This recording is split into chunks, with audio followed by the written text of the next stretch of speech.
Bonjour la famille, j'espère que vous allez tous bien. C'est toujours un réel plaisir de vous retrouver dans le cadre de notre émission Booste ton âme. Et ce matin, nous allons booster nos âmes au travers de la merveilleuse histoire de Gédéon. Cette histoire se trouve dans le livre de Juges. Vous pourrez lire les chapitres 6 et 7. Je vais donc faire un résumé de ce qui s'est passé. Le peuple d'Israël s'est retrouvé oppressé par un peuple qu'on appelait les Madianites. Donc Madian oppressait Israël et la Bible dit au chapitre 6 que c'était au point où Israël se réfugiait dans les cavernes pour se mettre à l'abri des Madianites.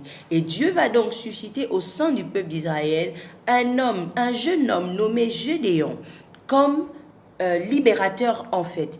Et lorsque Gédéon va être appointé par Dieu, Gédéon aura des personnes qu'il va rassembler pour l'accompagner dans sa mission.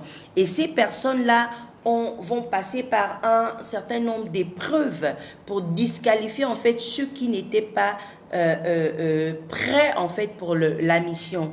Et la Bible dit que dans le chapitre 7, après que Gédéon eut entendu le récit d'un songe et son explication, il va se lever et il va dire ceci au peuple qui devait l'accompagner. Il dit, levez-vous, car Dieu a livré le camp de Madian entre vos mains. Ils vont donc se lever et Gédéon va remettre à chacun une trompette.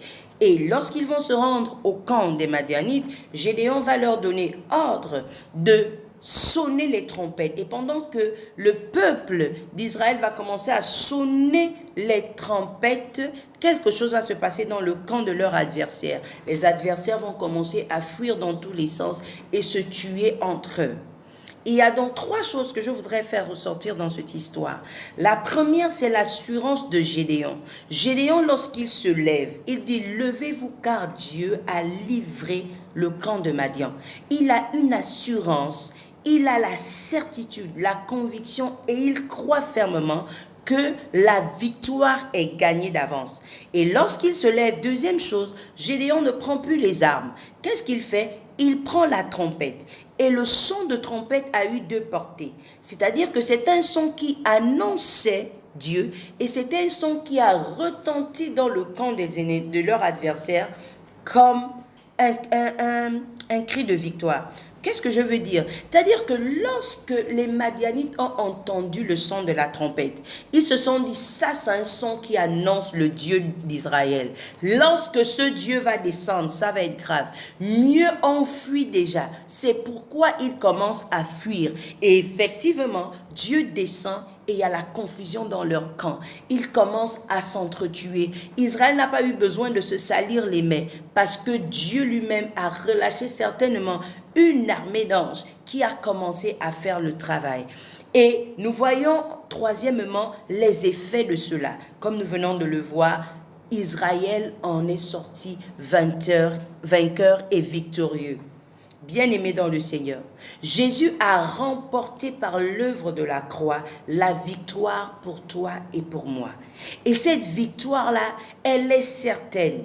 Cette victoire-là, nous devons y croire. Nous devons croire que Jésus a gagné les combats et les batailles d'avance pour nous. Nous ne devons pas seulement le proclamer, mais nous devons croire à cela avec une ferme assurance. Et ensuite, nous devons accepter de nous lever en louange pour combattre. Nous devons faire retentir un cri de victoire par la louange dans le camp de notre ennemi. La Bible dit, résiste au diable et il fuira loin de toi. Et la Bible va encore dire, David dit, je m'écris, loué soit l'Éternel et je suis délivré de mes ennemis. Vous savez, lorsque nous louons, lorsque nous célébrons, lorsque nous sommes dans une louange offensive, nous désarmons l'ennemi. En fait, lorsque l'ennemi se rend compte que malgré le fait qu'il t'oppresse, malgré le fait qu'il t'accable, toi tu célèbres, toi tu loues, toi tu élèves Dieu. En fait, ça lui fait perdre le contrôle. Et lorsque le diable perd le contrôle, il est obligé de fuir, il est obligé de partir. Alors je veux te dire, bien-aimé, peu importe, même si tu te sens oppressé, accablé, ne te laisse pas faire. Jésus a gagné la victoire pour toi. Sois conscient de cela et lève-toi en louange. Fais retentir une louange offensive. Elle va retentir dans le camp de tes adversaires comme un cri de victoire. Et ce cri de victoire va les désarmer. Ce cri de victoire va les mettre en déroute. Ce cri de victoire va les emmener à lâcher prise sur ta vie. Et tu vas sortir de cette situation victorieuse. Parce que ton Dieu a déjà gagné toutes les batailles pour toi. Alléluia. Nous servons un Dieu puissant. Nous servons un Dieu redoutable. Quel Dieu puissant nous servons. Quel Dieu puissant nous servons. Quel Dieu puissant nous servons. Quel Dieu puissant nous servons. Quel Dieu puissant nous servons. Quel Dieu puissant nous servons. Quel Dieu puissant nous servons. Quel Dieu puissant nous servons. Il est merveille, il est miracle. Il est merveille, il est miracle. Il est merveille, il est miracle.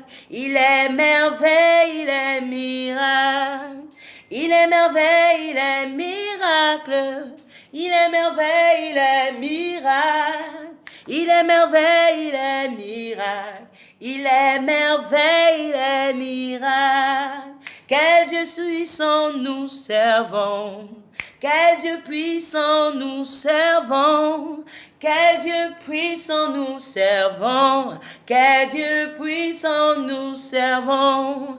Quel Dieu capable nous servons. Quel Dieu redoutable nous servons. Quel Dieu puissant nous servons. Quel Dieu puissant nous servons. Il est merveille, il est capable. Il est merveille, il est capable. Il est merveille, il est capable. Il est merveille, il est capable. Il est merveille, il est puissant, yes. Il est merveille, il est puissant. Il est merveille, il est puissant. Il est merveille, il est puissant. Il est merveille, il est redoutable. Il est merveille, il est fort et puissant. Il est merveille, il est miracle. Il est merveille, il est miracle. Nous servons un Dieu puissant, un Dieu redoutable, un Dieu de miracles. Sois encouragé, sois boosté ce matin. Que le Seigneur te bénisse. Et surtout, n'oublie pas de partager. Merci.